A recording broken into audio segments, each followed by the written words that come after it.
Hello সবাইকে। তো তোমরা সবাই কেমন আছো বন্ধুরা? আশা করছি তোমরা সবাই খুব ভালো আছো, আর আমিও খুব ভালো আছি। তো অনেক দিন পরে একটা ভিডিও করতে চলে এলাম। ব্যস্ততার জন্য ভিডিও করতে পারি না, তো অনেক দিন পরে আবার একটা ভিডিও করছি।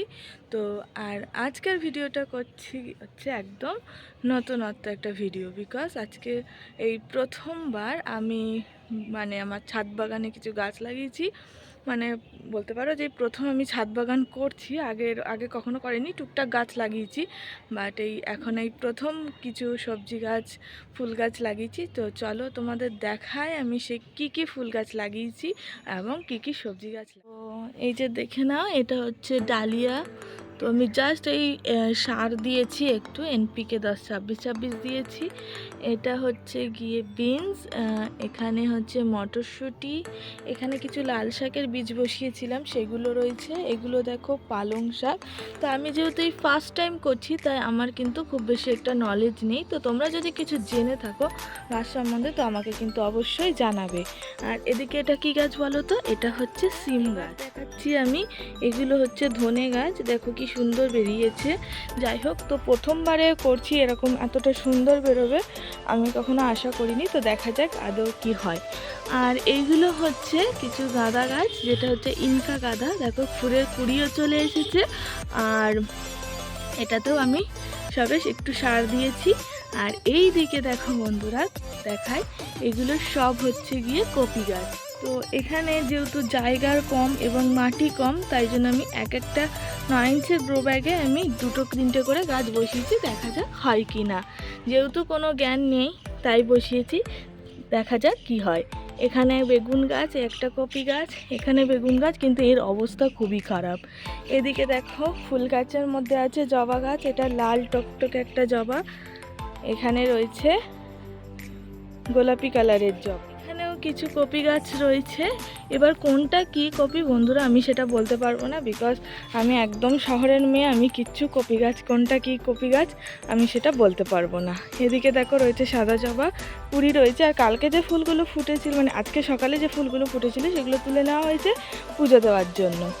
এখানে ওই যে একটা বেগুন গাছ, আর তার সাথে কিছু টমেটো গাছ। আমি না বসানোর সময় ভেবেছিলাম যে টমেটো গাছগুলো মনে হয় হবে না, কিন্তু দেখছি টমেটো গাছগুলো ধরে গেছে, তাই ওগুলো তুলিনি। এখানেও একটা বেগুন গাছ আছে। আর এই যে হচ্ছে একটা জবা গাছ, এটা হচ্ছে একটা হলুদ ছোট জবা।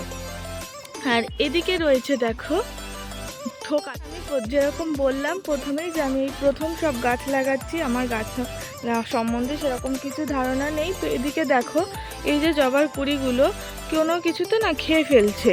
তো যাই হোক, আমি সারের দোকানে বলাতে আমাকে একটা ওষুধের নাম বলেছে, তো আমি কিনে এনে সেটাই লাগিয়েছি। তো দেখা যাক কি হয়। যদি কাজ না হয় তাহলে তোমরা আমাকে একটু কমেন্ট করে জানিও যে আমি এই পোকা তাড়ানোর জন্য কি দিতে পারি। এটা আরেকটা জবা গাছ, আর এটা আমি রিসেন্টলি কিনে এনেছি, তাই এটা এখনও বসানোর সুযোগ হয়নি, সময় পাইনি। আর এটা হচ্ছে আরেকটা জবা, এটা হচ্ছে হলুদ জবা। কিছু টমেটো গাছ, তো 2 রকমের টমেটো আমি এনেছিলাম, একটা হাইব্রিড একটা দেশি। তো জানি না এটা কোনটা কীরকম হবে। তো বড় হলে ফল হলে দেখা যাবে যে কোনটা কি। আর একটা সুন্দর হচ্ছে এইটা দেখো, এই কুমড়ো গাছটা আমার মা জাস্ট কিছু সবজির খোসা সমেত কুমড়োর দানা ছিল তার মধ্যে, সেটাই বাড়ির নিচে পাশের জায়গাতে ফেলেছিল। তো সেখান থেকেই গাছ হয়েছে, এবং গাছ হয়ে কুমড়োও হয়েছে, এবং সেটা পাকতে চললো। তো শুধু একটা কুমড়ো নয়, এরকম আরও 2খানা কুমড়ো হয়েছে, সেগুলো দেখাতে পারবো না, সেগুলো টালির ওপরে ভেতরে।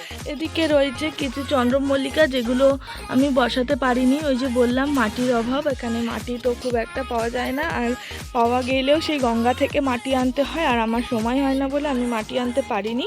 যাই হোক, আর এখানে সেই আমার ভিডিও যারা প্রথম থেকে দেখো তারা নিশ্চয়ই জানবে এই জবা গাছটা ছিল, তার সাথে একটা অপরাজিতা গাছ হয়েছে, সেটা জবা গাছটাকে ঘিরে রেখেছে। তো ভাবছি এর পরের দিন ছুটি থাকবে, সেদিনকে গাছটা কেটে দেব। এদিকে দেখো এগুলো হচ্ছে গিয়ে রজনীগন্ধা। তো এই রজনীগন্ধাগুলো আমি মামা বাড়ি থেকে এনেছি, আমার দাদা রজনীগন্ধাগুলো তুলে এনে দিয়েছিল। আর এখানে পত্তলিকাগুলো এখনও রয়েছে, এবং এগুলোকে তুলে ফেলিনি। তো এখনও টুকটাক 1-2 করে ফুল ফুটছে, তাই আর তুলতে ইচ্ছা করেনি। আর এটা হচ্ছে একটা কারি পাতা গাছ, এটাও আমি আমার মামা বাড়ি থেকেই এনেছিলাম। তো এটাও হয়েছে। কিছু ইউটিউবে ভিডিও দেখে আমি কিছু সার এখানে করে রেখেছি, যেমন এটা হচ্ছে সর্ষের খোল পচা, এটা হচ্ছে পেঁয়াজের খোসা পচা, আর এটা হচ্ছে কলার খোসা পচা। এগুলো আমি কিছু ভিডিও দেখে করে রেখেছি। আর এখানে সমস্ত সবজির খোসা পচিয়ে একটা সার করে রেখেছি, এবং এগুলো আমি মাঝে মধ্যেই 15 দিন অন্তর অন্তর গাছে দিই। আর আজকে যে সারগুলো দিয়েছি এগুলো হচ্ছে গিয়ে NPK 10-26-26, তো সেটাও ভিডিও দেখেই দিয়েছি। এখন তো তোমরা দেখলে যে আমি কি কি গাছ বসিয়েছি। আর যেহেতু মাটির অভাব আর জায়গারও কিছু অভাব, তো ওই জন্য এই গাছগুলোই বসাতে পেরেছি। তো নেক্সট টাইম আরও কিছু গাছ যদি পাই সামনের বছর বা গরমের সময়, তখন কিছু বসানোর চেষ্টা করব। তো এখন আমি গাছগুলোতে জল দিয়ে দেবো, সব কটা গাছই জল দিয়ে দেবো।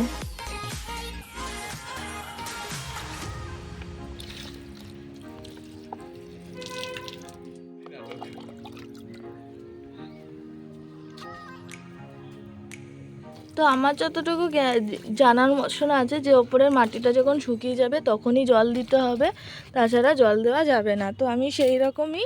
তো বন্ধুরা, ভিডিওটার মধ্যে যদি কোনো ভুল থেকে থাকে বা আমার যদি গাছের পরিচর্যার কোনো ভুল প্রসেস থেকে থাকে, তোমরা আমাকে অবশ্যই জানাবে, আমি চেষ্টা করব ঠিক করে নেওয়ার।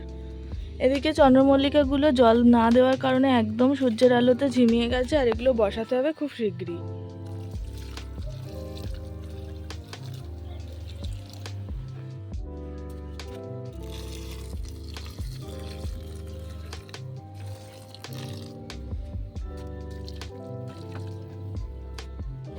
দেখো, আমার গাছগুলোতে একদম জল দেওয়া কমপ্লিট হয়ে গেছে। আমি সব কটা গাছে মোটামুটি জল দিয়ে দিয়েছি। আর যেহেতু প্রথম থেকেই বললাম যে আমি প্রথম করছি, এই মানে এত কিছু সবজি গাছ আমি প্রথম লাগিয়েছি, এর আগে কখনো লাগাইনি। এমনি টুকটাক গাছ লাগিয়েছি, যেমন জবা গাছ, নয়নতারা, এইসব টুকটাক লাগিয়েছি, কিন্তু সবজি এই প্রথমবার, তাই জানি না কি হবে, দেখা যাক।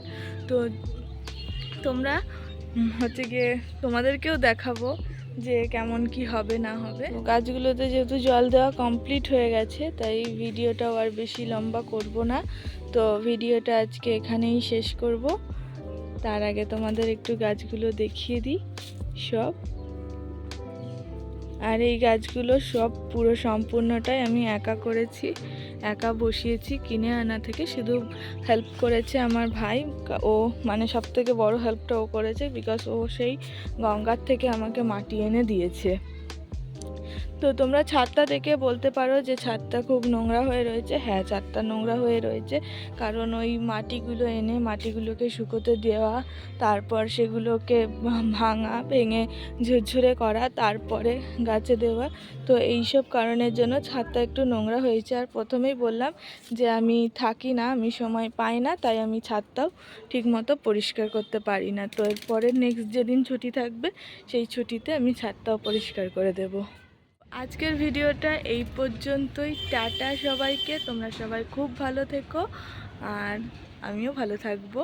তো সবাইকে টাটা। আর ভিডিওটা ভালো লাগলে সবাই একটা করে লাইক, কমেন্ট আর চ্যানেলটা সাবস্ক্রাইব করতে কিন্তু একদমই ভুলো না।